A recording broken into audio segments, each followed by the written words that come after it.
Hello everyone and welcome back to our channel. In today's video, I'm going to show you how to delete the Amazon app. If you don't want to use the app or if you are facing problem using the app, I'll show you an easy and quick way to delete the Amazon app. So without any further ado, let's get into it. At first, open your app vault. Now, locate the Amazon app. After locating the Amazon app, long press on it and you'll see two icons.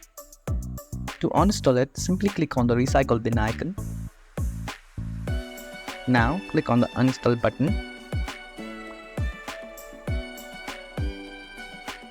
Here you can see our Amazon app has been successfully deleted.